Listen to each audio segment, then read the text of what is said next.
हरे कृष्णा कृष्ण कृष्ण हरे हरे हरे রাম রাম রাম হরে হরে। সমস্ত ভক্তবৃন্দকে আমার সশ্রদ্ধ প্রণাম। সকালের অনুষ্ঠানে সকলকে স্বাগত। প্রথমে আমরা ভগবানকে স্মরণ করে নেব। ওং নমো ভগবতে বাসুদেবায়। ওং নমো ভগবতে বাসুদেবায়। ওং নমো ভগবতে বাসুদেবায়। ওং অজ্ঞানতিমিরান্ধস্য জ্ঞানাঞ্জনাশলাকয়া চক্ষুरुर्मिलितं येन তস্मै শ্রী গুরুভে নমঃ। তো আমরা ভগবদ গীতার ক্লাস করছি। ভগবদ গীতা ভগবানের মুখনিসৃত বাণী।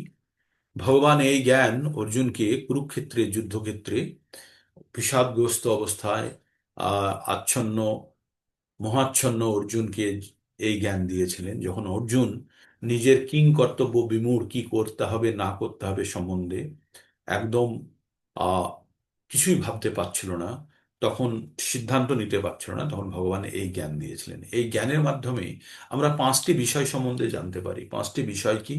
ঈশ্বর, জীব, প্রকৃতি, সময় এবং কর্ম। এই পাঁচটি বিষয়ের মধ্যে প্রথম চারটি বিষয় কিন্তু স্থির, এগুলি সম্পূর্ণভাবে ঈশ্বরের নিয়ন্ত্রণাধীন। আর যেটিতে আমাদের অধিকার আছে সেটি হচ্ছে কর্ম। আর এই কর্মই নির্ধারণ করে আমাদের গতি প্রকৃতি, আমরা কি করতে চাই না চাই, আমাদের ভবিষ্যৎ কি, সমস্ত কিছু আমাদের কর্মের উপরে নির্ভর করে। কর্ম ব্যতীত কোনো মানুষের জীবিত থাকা সম্ভব নয়, তাই আমাদের প্রত্যেককেই কিছু না কিছু কর্ম করতে হয়। এবার কর্ম করলেই আমাদের কিন্তু বন্ধনের সম্ভাবনা বেশি থাকে। তিন ধরনের কর্ম হয়: সকাম কর্ম, বিকর্ম এবং অকর্ম। সকাম কর্ম এবং বিকর্ম এই দুটি বন্ধনকারী। সকাম কর্ম মানে হচ্ছে যে কর্ম পুণ্য উৎপন্ন করে, আর যে কর্ম পাপ উৎপন্ন করে তাকে বলা হয় বিকর্ম। পাপ এবং পুণ্য যে কর্মই উৎপন্ন করে সেই কর্মের ফল আমাদেরকে কখনো না কখনো ভোগ করতে হবে। আর কর্মের ফল ভোগ করার জন্য আমাদেরকে আবার ধরাল ধামে আসতে হবে বা পৃথিবীতে জন্মগ্রহণ করতে হবে। তো বারবার আমরা এইরূপ জন্ম মৃত্যুর চক্রে আবর্ত হয়ে আছি। কিন্তু কেউ যদি চায় যে এই জন্ম মৃত্যু জরা ব্যাধি, আদি ভৌতিক, আদি আত্মিক আর আদি দৈবিক, এই সাত প্রকার সমস্যার ঊর্ধ্বে যেতে চায়, তাহলে বর্তমান অবস্থাতেই যে যে অবস্থায় থাকুক না কেন, তাকে অকর্মে তাকে নিজেকে নিযুক্ত করতে হবে। অকর্ম কি? ভগবান বিষ্ণুর উদ্দেশ্যে কৃতকর্মকে অকর্ম বলা হয়, যেটি করলে আমাদের কোনো রকমের পাপ বা পুণ্য উৎপন্ন করে না।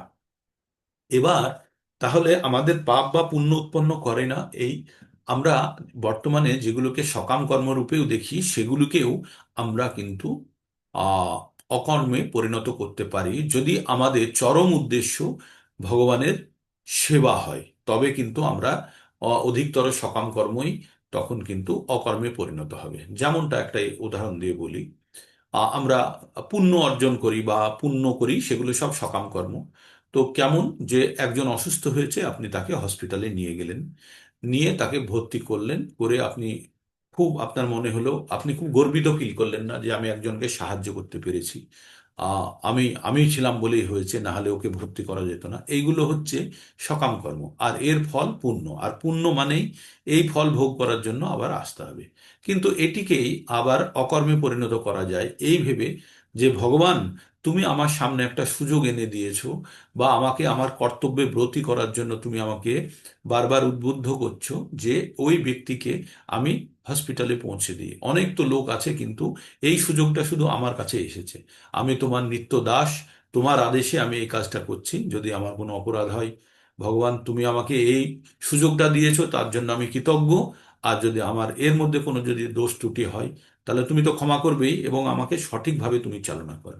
এই যে ভগবানের প্রতি কৃতজ্ঞতা, যে কোনো কাজ করার জন্য ভগবানের প্রতি যে কৃতজ্ঞতা, এই কৃতজ্ঞতাই কিন্তু আমাদেরকে আমাদেরকে এই সকাম কর্মকে অকর্মে পরিণত করার সুযোগ এনে দেবে। আমরা অফিসে যাই, ফ্যাক্টরিতে যাই, মিলে যাই, যেখানেই যাই, আমরা কাজ করে আমরা অর্থ উপার্জন করি। তো সেখানে যখন আমরা অর্থ উপার্জন করি, সেই অর্থ দিয়ে আমরা, আমাদের উদ্দেশ্য কি হবে? জীবন ধারণ।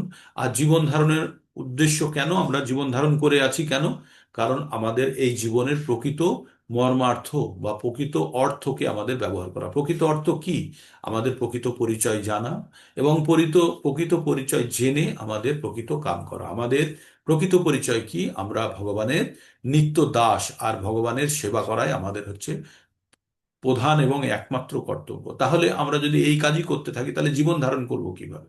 জীবন ধারণের জন্য যে কাজগুলো করব, সেই কাজগুলোর উদ্দেশ্য কই? যখন আমরা ঘুরিয়ে দেব যে ভগবানকে সেবা দেওয়ার জন্যই মানব জীবন পেয়েছি, কিন্তু মানব জীবনকে জীবিত রাখা খুব প্রয়োজন, কারণ আমাদের ভগবানের সেবা দিতে হবে। কিন্তু যখন আমরা মানব জীবনে, যখন আমরা ইন্দ্রিয় সুখ ভোগে যখন লিপ্ত হয়ে যাব, তখন কিন্তু আমরা ভগবানের থেকে দূরে চলে যাব।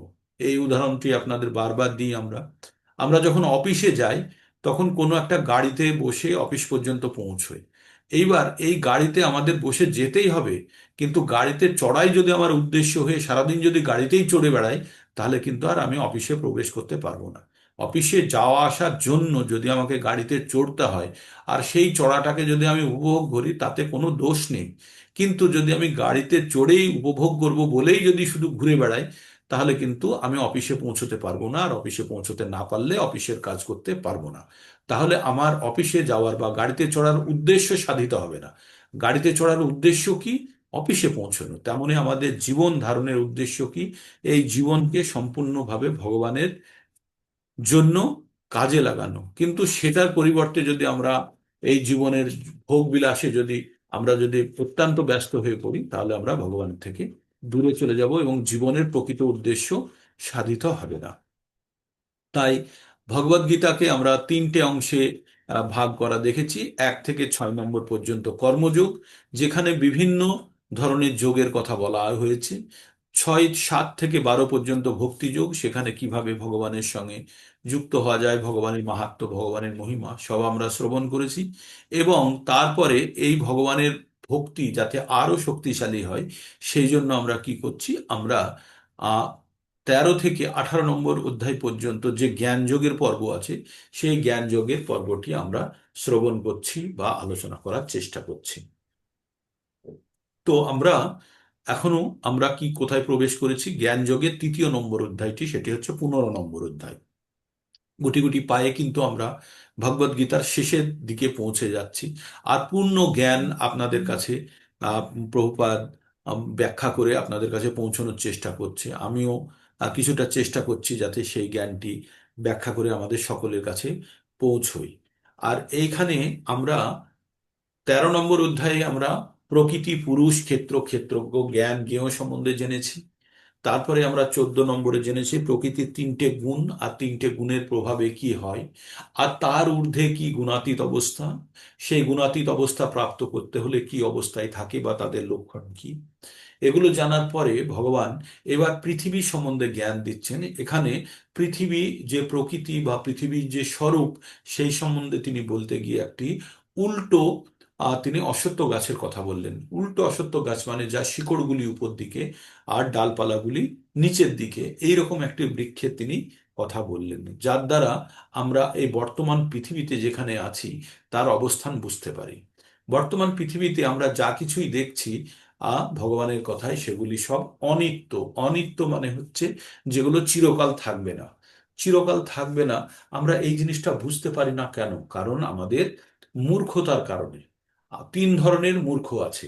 এবার বেছে নিন আপনি বা আমি কোন ধরনের মূর্খ। 3 ধরনের মূর্খের প্রকৃতি সম্বন্ধে বলছি। 1 ধরনের মূর্খ, যারা ভালো মূর্খ, তারা হচ্ছে নিজে জানে না, কিন্তু এটা জানে কে জানে।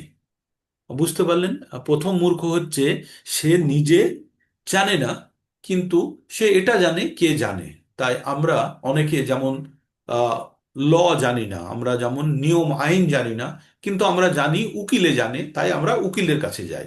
তো এটাও একটা শ্রেণীর মূর্খ। বাট কিন্তু সেই মূর্খ সে কাজটা বার করে নিতে পারে। তার মানে যারা নিজে জানে না কিন্তু অন্যরা জানে, কারা জানে সেটা জানে, তারা তো মূর্খই, কিন্তু তবুও সে কাজ চালিয়ে নিতে পারে। দ্বিতীয় শ্রেণীর মূর্খ হচ্ছে যারা নিজে জানে না এবং এটাও জানে না কে জানে। তারা দ্বিতীয় শ্রেণীর মূর্খ। তার মানে নিজেও জানে না, আবার এটাও জানে না যে কে জানে তার কাছে গিয়ে জানা। তারা নিম্ন শ্রেণীর মূর্খ। এর থেকে সব থেকে নিম্ন শ্রেণীর মূর্খ হচ্ছে যে নিজে জানে না অথচ ভাবে আমি জানি। এই মূর্খকে আপনি কিছুই শেখাতে পারবেন না। প্রথম শ্রেণীর মূর্খ যে, সে নিজে জানে না কিন্তু জানে কে জানে, তার কাছ থেকে সে কিছুটা শেখার চেষ্টা করতে পারে। সে জানে, তার অবস্থান জানে যে আমি জানি না, তাহলে আমি কিছুটা হলেও শিখতে পারি। দ্বিতীয় শ্রেণীর মূর্খ, তাকেও কিছুটা শেখাতে পারবেন আপনি যদি তাকেও শেখান। কিন্তু তৃতীয় শ্রেণীর মূর্খ হচ্ছে কি, সে তার শিখবে যে জায়গাটায় সে যে আপনার জ্ঞানটা অর্জন করে রাখবে, সেই জায়গাটা অলরেডি অকুপাইড, সেই জায়গাতে অন্য কিছু রাখা আছে তার। তাহলে সে, আপনি যদি কোনো জ্ঞান দেন সেটা অ্যাকসেপ্ট হবে না। তাই তারা তৃতীয় শ্রেণীর মূর্খ। তো তাই আমরা যখনই ভগবত জ্ঞান কাউকে দিতে যাব, তখন আমরা ভগবত জ্ঞানের যখন আলোচনা করব, তখন আমাদের একটা জিনিস মাথায় রাখতে হবে, যে ওই যে 9 নম্বর আমরা পয়েন্টটা পড়ি না, যে শ্রদ্ধাহীন ব্যক্তিকে কখনো ভগবানের অগাধ মহিমা জ্ঞান দেওয়ার প্রয়োজন নেই। তো তাই তখন জানবেন যে এরা তৃতীয় শ্রেণীর মূর্খ, কারণ এদের মাথাটাকে খালি করতে পারেনি। প্রথম শ্রেণীর মূর্খর জায়গাটা খালি আছে, দ্বিতীয় শ্রেণীর মাথার জায়গাটা খালি আছে, কিন্তু এ জায়গাটাকে ভর্তি করে রেখেছে কি, মিথ্যে জ্ঞান দিয়ে, যে জ্ঞানের কোনো ভিত্তি নেই। ঠিক, তাই সে কিছুতেই নতুন জ্ঞান অর্জন করতে চায় না। কিন্তু আমরা যখন সকালবেলায় আমরা ভগবত ক্লাসে আমরা যুক্ত হই, তখন আমরা মাথাকে একদম পরিষ্কার করেই রাখি যে আমাদের কাছে এই ভগবত গীতার জ্ঞান যেন আমাদের মধ্যে ঠিকভাবে প্রবেশ করে, তাই না? তো আমাদের প্রত্যেকটা মুহূর্তে আমাদের জ্ঞান অর্জনের জন্য একটা জিনিসের উপরে জোর দিতে হবে, যে আমরা যে জ্ঞান অর্জন করব, সেই জ্ঞান যেন শাস্ত্রসম্মত হয়। শাস্ত্রসম্মত না হলে সে যেই জ্ঞান দিক, জ্ঞানটিকে গ্রহণ করার আগে কিন্তু আমাদেরকে ভাবতে হবে 5 বার। শাস্ত্র পরম্পরাগতভাবে যদি জ্ঞান না হয়, তাহলে সেই জ্ঞানের কোনো মাহাত্ম্য নেই। ঠিক, আমরা একটু কারোর থেকে শুনে নিলাম, হোয়াটসঅ্যাপ ইউনিভার্সিটি দেখে নিলাম, এগুলো জ্ঞান নেই, এগুলো সব অবিদ্যা। হ্যাঁ? এগুলো সব অবিদ্যা। জ্ঞান গ্রহণ করতে হলে আমাদের পরিষ্কার ভগবানের মুখনিসৃত বাণী শ্রবণ করতে হবে। কোথা থেকে? গ্রন্থ থেকে। গ্রন্থ থেকে শ্রবণ হয় না, তাহলে আমাদের কি করতে হবে? পঠন করতে হবে, বা কেউ পঠন করে শোনাচ্ছে সেটি শ্রবণ করতে হবে।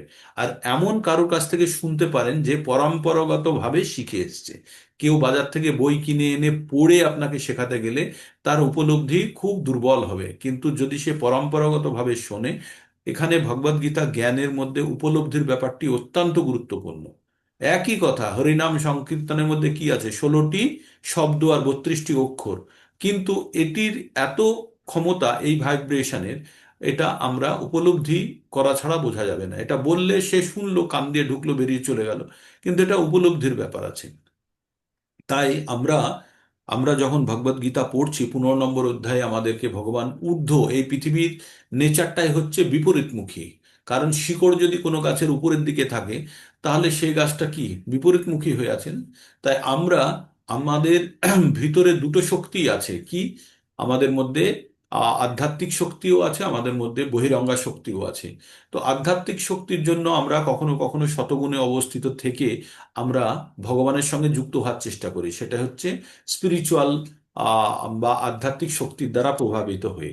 কিন্তু যখন আমরা ভগবানের বহিরাঙ্গা শক্তির দ্বারা প্রভাবিত হই, তখন আমরা জড়জাগতিক ভোগের দিকে আমরা চেষ্টা করি এবং ইন্দ্রিয় তৃপ্তির কথা ভাবি।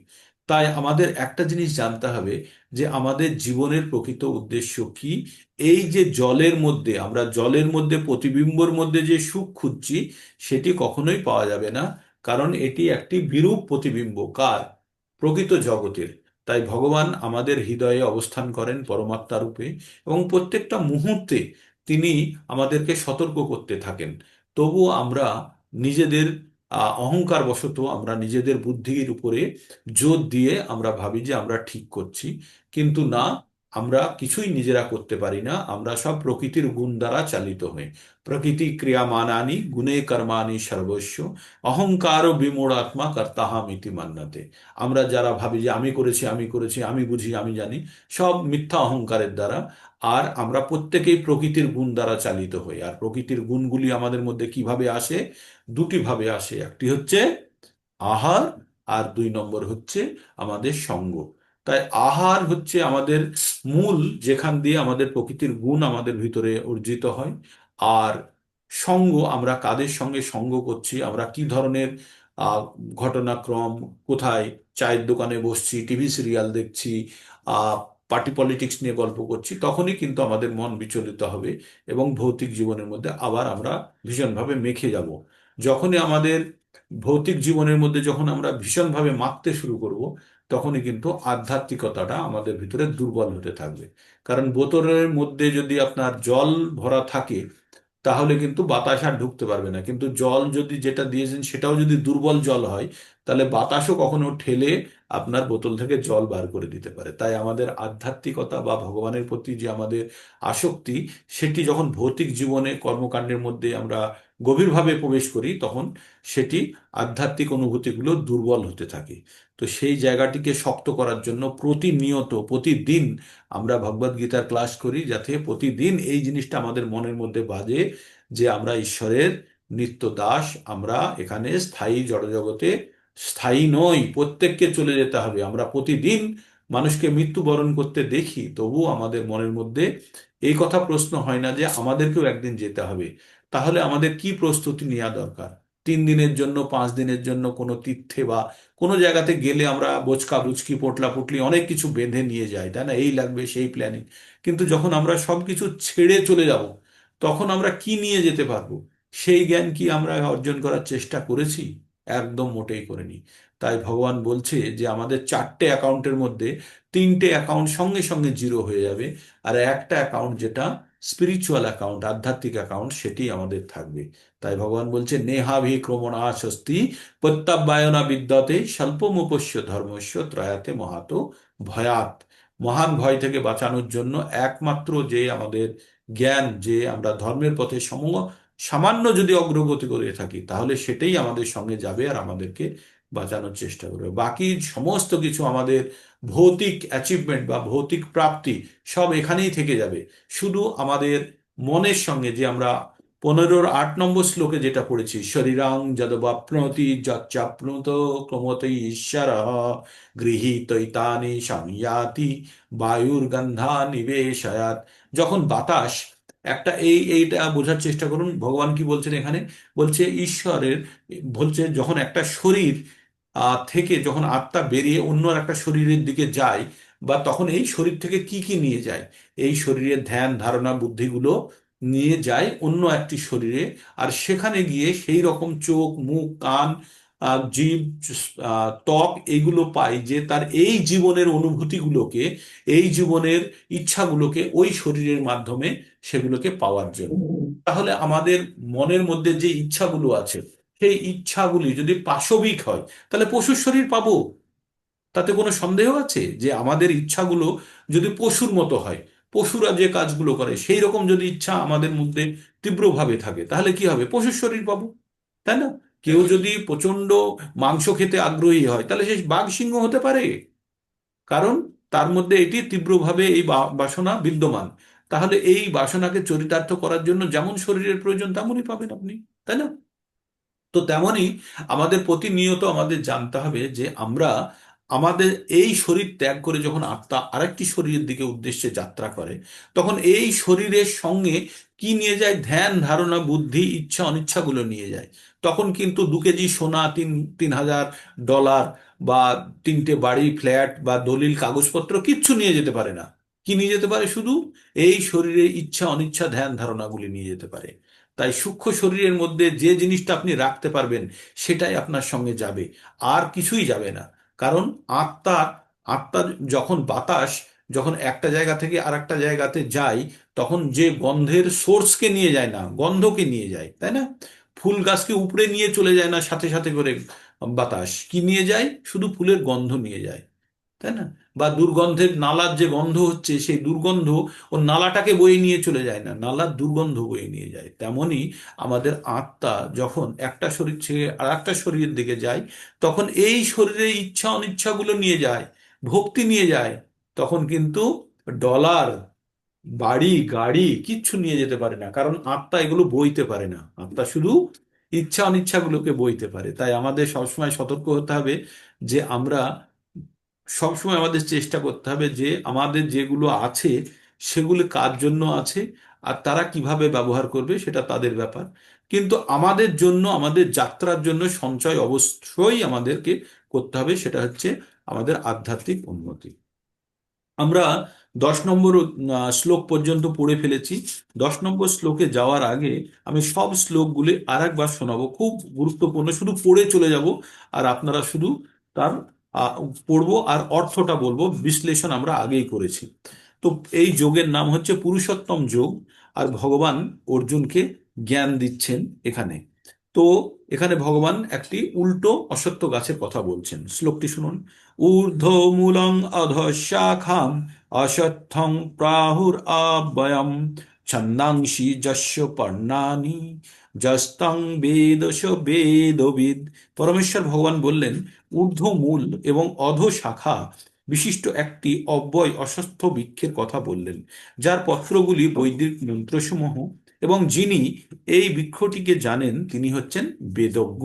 পরবর্তী শ্লোকে বললেন, অধশ্চ ঊর্ধ্বং অধশ্চ ঊর্ধ্বং প্রসিতাস্য তস্য শাখা গুণা প্রভিদ্যা বিষয় প্রবালা অধশ্চ মূলানি অনুসন্ততানি কর্মাণি বন্ধনি মনুষ্যলোকে অধশ্চ ঊর্ধ্বং প্রসিতাস্তস্য শাখা গুণা প্রভিদ্ধা বিষয় প্রবালা অধশ্চ মূলানি অনুসন্ততানি কর্মাণি বন্ধনুবন্ধনি মনুষ্যলোকে।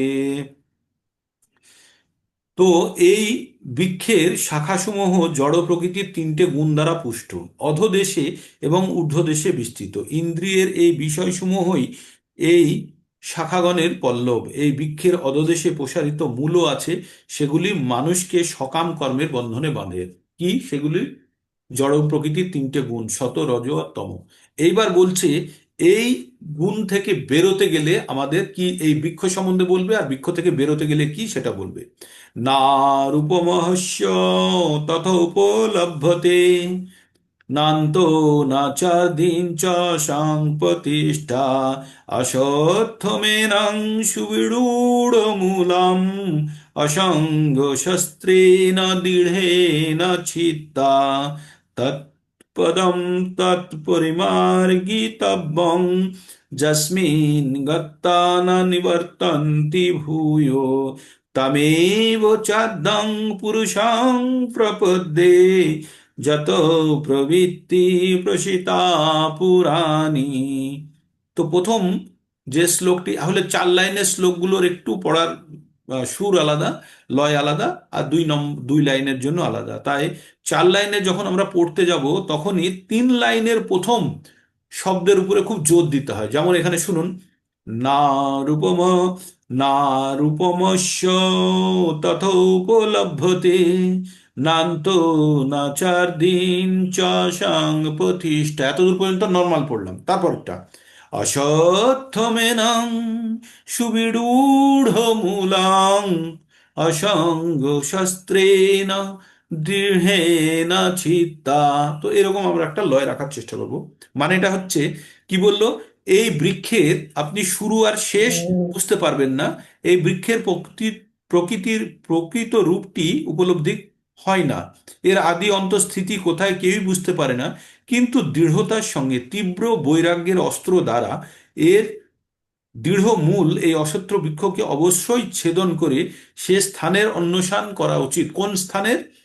তৎপদং পরিমার্গিতব্যং যস্মিন গত্তানা নিবর্তন্তি ভূয়, যেখানে গেলে আর ফিরে আসতে হয় না। তামেব চাদ্যং পুরুষং প্রপদ্যে যত প্রবৃত্তি প্রসিতা পুরাণী। কি বললো? সেই শরণাতীত কাল হতে সমস্ত কিছু প্রবর্তিত এবং বিস্তৃত হয়েছে, যার থেকে সেই আদি পুরুষের প্রতি আমাদের শরণাগত হওয়া উচিত। প্রসিতা পুরাণী।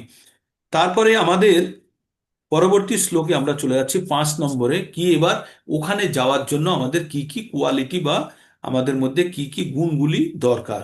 নির্মাণ মোহাজিত সঙ্গ দোষা আধ্যাত্ম নিত্য বিনিবিত কামা দ্বন্দ্বে বিমুক্তা সুখ দুঃখ সঙ্গে গচ্ছন্তি মূঢ়া পদব্যয়ন্তাৎ। এই 4 লাইনের শ্লোক, তো একই রুলে আপনারা সবাই পড়বেন।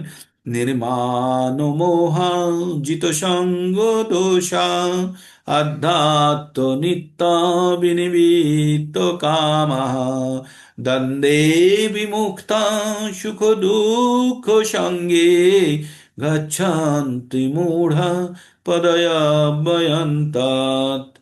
তো ভগবান এখানে বললেন, যারা অভিমান ও মোহশূন্য, সঙ্গদোষ রহিত এবং নিত্য বিচার পরায়ণ, কামনা বর্জিত, সুখ ও দুঃখে দ্বন্দ্বসমূহ এবং বিভ্রান্তি থেকে মুক্ত, তারাই সেই অব্যয় পদ লাভ করতে পারে। মানে সেই ভগবানের ধাম যাওয়ার জন্য এগুলো হচ্ছে কোয়ালিফিকেশন। এবার ভগবানের ধামটি কেমন সেখানে বলছেন, না তদ্ ভাস্যতে সূর্য, না শশাঙ্ক, না পাবক, যৎ গত্তা না নিবর্তন্তে তদ্ধাম পরম মম। ভগবান আগেও বলেছেন এমন জায়গা খোঁজা উচিত যেখানে গেলে ফিরে আসতে হয় না। এবার ভগবান নিজের ধাম সম্বন্ধে বলছে যে তার ধামে সেখানে সূর্য ওঠে না, সেখানে চন্দ্রও নেই, সেখানে আগুনও নেই, ইলেকট্রিসিটিও নেই, সেখানে গেলে আর কাউকে ফিরে আসতে হয় না, সেটি ভগবানের পরম ধাম। এরপরে এবার সেকশনটা একটু অন্যরকম ঘুরে গেল।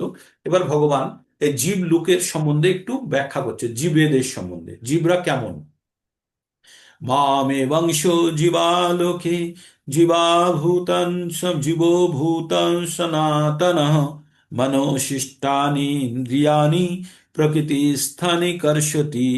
মামেবংশ জীবালোকে জীবভূত সনাতনঃ মনোষষ্টানি ইন্দ্রিয়াণি প্রকৃতিস্থানি কর্ষতি। তো বলছে এই প্রকৃতিতে যত জীব আছে প্রত্যেকেই তার অংশ, এবং প্রকৃতিতে প্রচন্ড কষ্ট করছে, চেষ্টা করছে কিসের জন্য, মন আর বাকি 5টি ইন্দ্রিয়কে সন্তুষ্ট করার জন্য। তারপরে ভগবান বললেন সেই গুরুত্বপূর্ণ শ্লোকটি, আগের শ্লোকটি খুব গুরুত্বপূর্ণ, এটিও গুরুত্বপূর্ণ।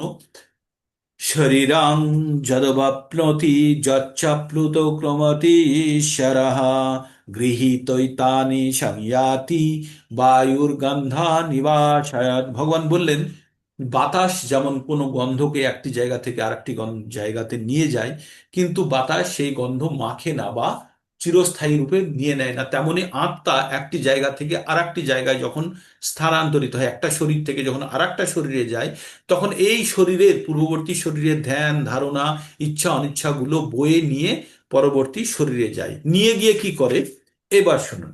শ্রোত্তং চক্ষু স্পর্শনং চ রসনাং ঘ্রাণমেব চ অধিষ্ঠায়ং মনশ্চায়ং বিষয়ানুপশোভতে। ভগবান কি বললেন, বললেন যে এই জীব যে ওই যে একটা শরীর থেকে আরেকটা শরীরে যাচ্ছে, তখন কোন ধরনের শরীরে যাচ্ছে, আরেকটি স্থূল শরীর গ্রহণ করে, যেখানে চক্ষু কর্ণ নাসিকা জিহ্বা ত্বক আর মন ওই এই যে জীবনের ইচ্ছাগুলো ওই শরীর দ্বারা সেগুলোকে ভোগ করতে পারে, সেই রকম একটি শরীর পাবে। এই শরীর থেকে যে ইচ্ছা অনিচ্ছাগুলো বয়ে নিয়ে যাচ্ছে, সেই ইচ্ছা অনিচ্ছাগুলোকে চরিতার্থ করার জন্য এমন একটি শরীর পাবে যার নাক, চোখ, কান, জিহ্বা, আহ এই যে পঞ্চ ইন্দ্রিয়গুলি যেন এই ইচ্ছাগুলোকে করাতে সম্ভব, ওই রকম যেন একটা শরীর পায়। আর সেখানে মনটি সেখানে বসে ওই ইন্দ্রিয় সমূহ ভোগ করার জন্য এই শরীরটা পাবে। এবার ভগবান বলছেন, এবার ফিলোসফির কথা বলছেন, উৎক্রামান্তাং স্থিতাং ব্যাপী ভুঞ্জানাং বা গুণান্বিতাং বিমূঢ়ানানু পশ্যন্তি পশ্যন্তি জ্ঞান চক্ষুষা। বললেন যে এই যে শরীর, একটা শরীর ত্যাগ করে আর একটা শরীরে যে যাচ্ছে আত্মা, এই পরিবর্তনটি জ্ঞানী যারা তারা জ্ঞান চক্ষু দ্বারা দেখতে পারে, কিন্তু যারা বোকা, যারা বুদ্ধিহীন, তারা এটি জানতে পারে না যে কিভাবে একটি দেহ থেকে আর একটা দেহে আত্মা ট্রান্সফার হয়। হ্যাঁ, এই কথাটি আমরা 2 নম্বর অধ্যায়ে 13 নম্বর শ্লোকে পড়েছিলাম, দেহিনস্মিন যথা দেহে কৌমারং যৌবনং জরা তথা দেহান্তর প্রাপ্তির ধীরস্তত্ত্ব না মুহ্যতি।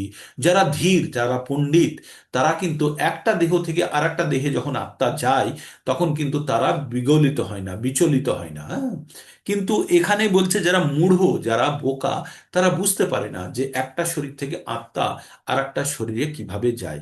আপনারা যারা আজকে এই সেশনে বসে আছেন, তারা কেউ কি কখনো আগে জানতেন যে আত্মা একটা শরীর থেকে আর একটা শরীরে, এই ভগবদ গীতা জ্ঞান অর্জনের পূর্বে আপনারা কেউ জানতেন যে আত্মা একটা শরীর থেকে আর একটা শরীরে যায়?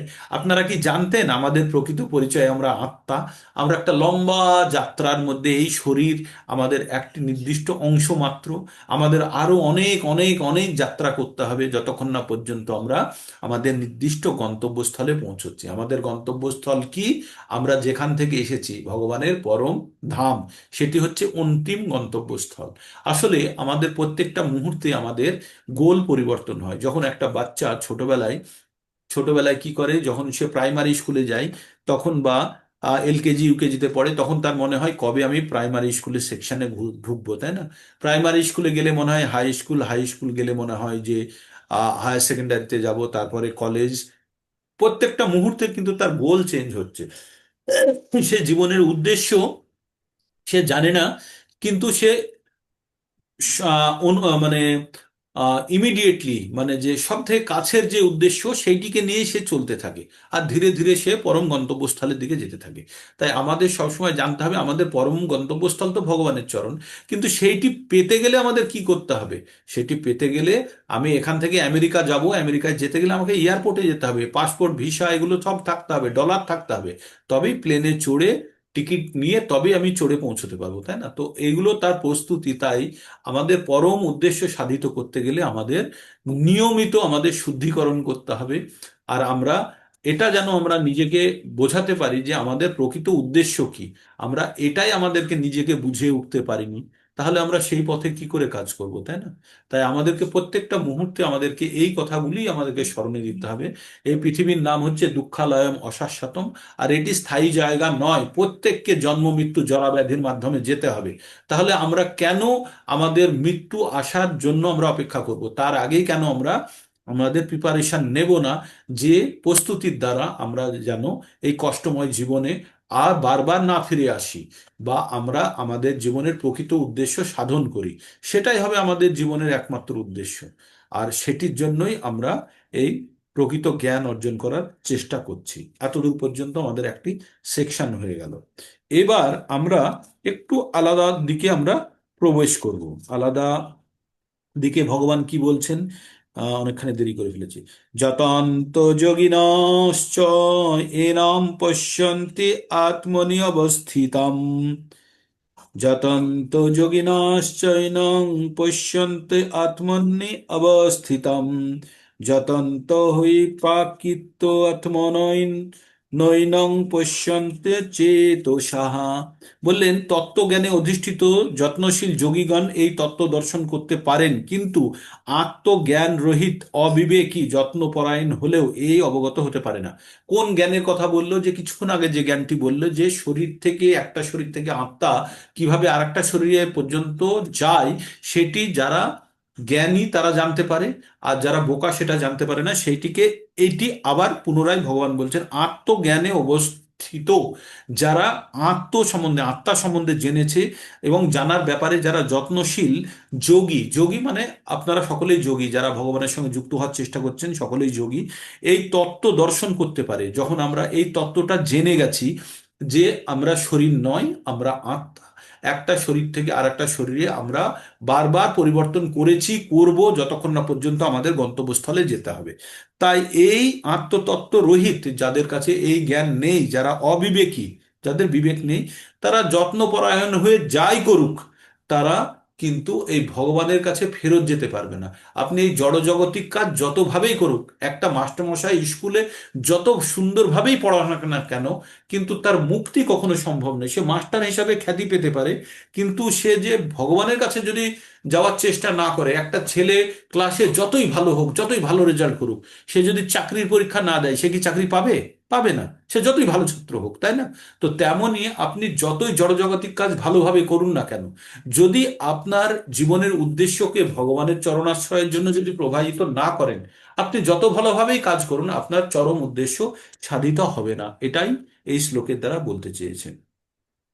তারপরে ভগবান কি বলছে, যে এবার ভগবান সম্বন্ধে একটু নিজে ভগবান বলছেন, কি বলছেন, যত আদিত্য গতম তেজো জগৎ ভাস্বয়তে খিলম যচ্চা যচ্চন্দ্রমাসি যচ্চগ্নৌ তত্তেজো বিদ্ধি মামিকম, তত্তেজো বিদ্ধি মামিকম।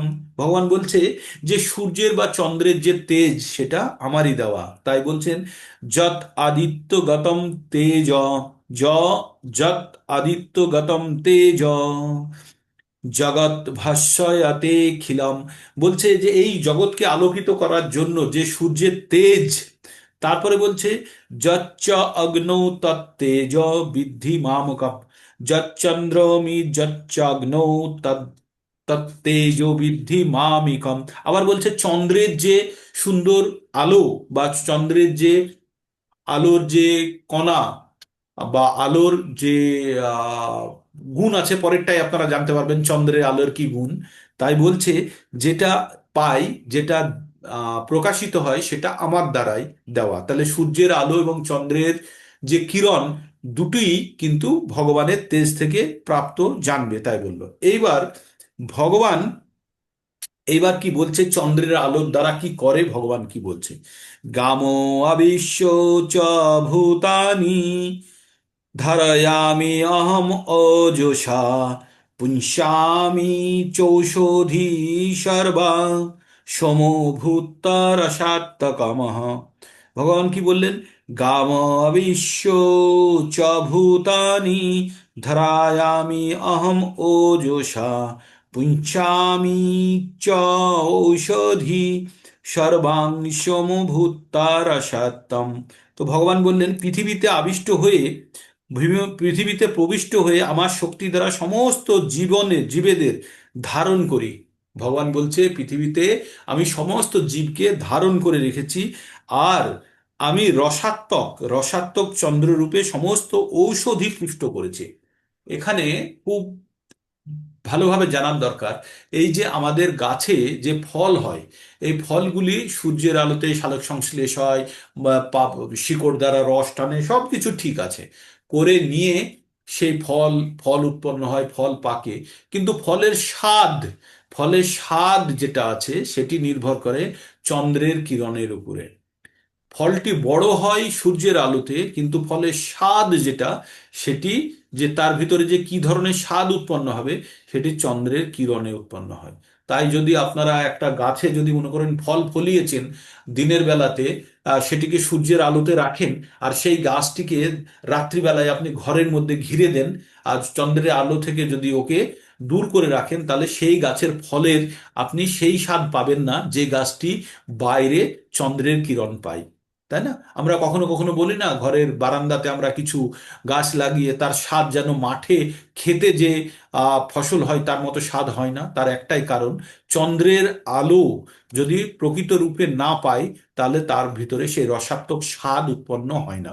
সেটি ভগবান এখানে বললেন। এবার ভগবান কি বলছে শুনুন, বলছে অহম বশ্য নরভূতা প্রাণিনাং দেহমাশ্রিতাঃ প্রাণাপ অপান সমাযুক্ত পচ্চামি অহম চতুর্বিধম। ভগবান কি বলছেন, অহম বশ্য নরভূতা প্রাণিনাং দেহমাশ্রিতা প্রাণাপান সমযুক্ত পচ্চামি অহম চতুর্বিধম। বলছে আমি প্রাণীদের অগ্নি জঠরে, আমি প্রাণীদের শরীরের মধ্যে বর্তমান থেকে কি করি, আমি জঠরে অগ্নিরূপে আমি আমাদের শরীরের মধ্যে বর্তমান। আমরা যে কোনো খাবার খাই, আমরা কোনো জিনিস থেকে শক্তি পেতে গেলে আমাদের কি করতে হয়, সেই জিনিসটাকে পোড়াতে হয়, তাই না? কোনো জিনিস পোড়ালে তার থেকে আলো এবং আমরা শক্তি পাই। ডিজেলকে পুড়িয়ে গাড়ি চলে, তারপরে আপনার পেট্রোলকে পুড়িয়ে গাড়ি চলে, তাই না? কয়লাকে পুড়িয়ে খাবার রান্না হয়, বিদ্যুৎ তৈরি হয়, সব হয়তো। তো তেমনই এগুলোকে যতক্ষণ না পর্যন্ত কোনো বস্তুকে জ্বালানো হচ্ছে তার থেকে আমরা কিন্তু শক্তি পাই না। তাহলে আমাদের শক্তি কে দেয়? আমাদের জঠরগ্নি, মানে আমাদের যে স্টোমাক আছে, সেখানে আমরা যে খাদ্যকে হজম করে, আমাদের ক্ষুদ্রান্ত বৃহদন্ত থেকে আমরা যে খাদ্যকে হজম করার পরে আমরা কি করি, সেই খাদ্য থেকে আমরা যে শক্তি পাই, সেই শক্তি আনার জন্য আমাদের খাদ্যকে আগে দহন করতে হয়, তাই না? আমরা আমরা পড়েছি না, দহন বলে একটি প্রক্রিয়া বায়োলজিতে, যে আমরা প্রথমে শ্বাস গ্রহণ করি, অক্সিজেন নিই, সেই অক্সিজেন গ্লুকোজকে ভেঙে শক্তি উৎপন্ন করে এবং কার্বন ডাই অক্সাইড উৎপন্ন করে, তাই না? তো এই যে দহন প্রক্রিয়াটাকে বলছে জঠর অগ্নি রূপে আমাদের দেহে ভগবান বর্তমান থাকে। তাই প্রাণীদের দেহের মধ্যে থেকে তিনি কি করেন, প্রাণ এবং অপান বায়ু, অপান বায়ু মানে নিম্নমুখী, আর প্রাণবায়ু মানে ঊর্ধ্বমুখী, সমাযুক্ত সংযুক্ত হয়ে, মানে যে বাতাস বাইরে থেকে নিলাম, সেই বাতাসের সংস্পর্শে আমাদের জঠর অগ্নিতে সেটি কি হয়, সেটিকে জ্বালানো হয়, জ্বালিয়ে চার রকমের খাদ্যকে আমরা হজম করি। আমরা খাদ্যকে হজম করি, চার ধরনের খাদ্য কি, চর্বচস্য, লেহ্য, পেয়, এই চার ধরনের খাদ্যকে আমরা হজম করি। তাই শ্লোকটি কি বলছে, অহম বশ্য নর ভূতা প্রাণিনাং দেহমাশ্রিতা, দেহম আশ্রিতা প্রাণাপান সমাযুক্ত, সমাযুক্ত মানে যুক্ত হয়ে, পান আর অপানের সঙ্গে যুক্ত হয়ে, পচ্যাম্যে অহম, পচ্যাম্যে অন্নম চতুর্বিধম, মানে চার ধরনের অন্নকে আমি পচাই। চার ধরনের অন্ন মানে চার ধরনের যে খাবারগুলো আমরা গ্রহণ করি, কি কি, চর্বচস্য, লেহ্য, পেয়, এই চার ধরনের খাবারকে আমরা হজম করি কোথায়, আমাদের জঠরে, আমাদের বৃহদন্তে, ক্ষুদ্রান্ত বৃহদন্তে বা স্টোমাক, এক কথায় যদি বলি পেটে আমরা এটাকে হজম করি, কারণ সেখানে জঠরগ্নি আছে, তাই হজম করা যায়। তাই যদি জঠরগ্নি না থাকে তাহলে কিন্তু আমাদের খাবার হজম হবে না। 15 নম্বর শ্লোকটি খুব গুরুত্বপূর্ণ, খুবই গুরুত্বপূর্ণ 15 নম্বর শ্লোকটি। তাই কালকের জন্য রেখে দিচ্ছি, তবু আপনাদের একবার শুধু শুনিয়ে দিই। সর্বস্য চাহম হৃদি সন্নিবিষ্ট, মত্ত স্মৃতির্জ্ঞানং অপহনং চ, বেদেশ্চ সর্বে অহমেব বেদ্য, বেদান্ত কৃত্য বেদ বিদেব চাহম। ভগবান বললেন, সর্বস্ব চ অহং হৃদি সন্নিবিষ্ট, প্রত্যেকটা জীবের হৃদয়ে আমি বসে আছি। আর কি করছি, ভগবান প্রত্যেকের হৃদয়ে বসে আছে, বারবার বলেছে। আবার কি বলছে, মত্ত স্মৃতির জ্ঞানং অপহরণ চ, আমি কি দিই, স্মৃতি দিই, আমি বিস্মৃতি দিই, আর আমি জ্ঞান দিই। মানে ভগবান আমাদের প্রত্যেককে যে জ্ঞান দিচ্ছেন, ভগবান দিচ্ছেন। আমাদের স্মৃতি স্মরণ শক্তি ভগবান দিয়েছেন, এবং ভুলে যাওয়ার ক্ষমতাও ভগবান দিয়েছেন। তাই বলছে, মত্ত স্মৃতির জ্ঞানং অপহনং চ, জ্ঞান এবং অপহনং মানে ভুলে যাওয়া, এগুলো সব আমি দিয়েছি। বেদেশ্চ সর্বে রহমেব বেদ্য, মানে বেদ পড়ে, যত বেদ আছে পড়ে শুধু তুমি আমাকেই জানবে, কাকে জানবে, ভগবানকেই জানবে। বেদান্ত কৃত বেদ বিদেবী চা অহম, বলছে এই বেদের রচয়কর্তা ভি আমি। তাই বেদ পড়ে তুমি আমাকেই জানবে, আর বেদের রচনাকর্তা আমি। তার মানে যারা বেদ পড়ে যদি ভগবানকে না জানতে পারে, তাহলে তাদের জন্য বেদ পড়া বৃথা। এটা বিস্তারিত আলোচনা কালকে করা যাবে। তো এই পর্যন্ত থাকলো, কালকে আবার একটু অন্য পুরুষ সম্বন্ধে আমরা পড়তে শুরু করব 16 নম্বর থেকে। তো 15 নম্বরের একটু টেনে নেব, নিয়ে আমরা 16 নম্বর থেকে আমরা যেতে শুরু করব। হরে কৃষ্ণ হরে কৃষ্ণ, কৃষ্ণ কৃষ্ণ হরে হরে, হরে রাম, রাম রাম হরে হরে। যার যার ক্যামেরা অন করতে পারবেন একবার ক্যামেরা অন করুন, অ্যাটেন্ডেন্স হয়ে যাক।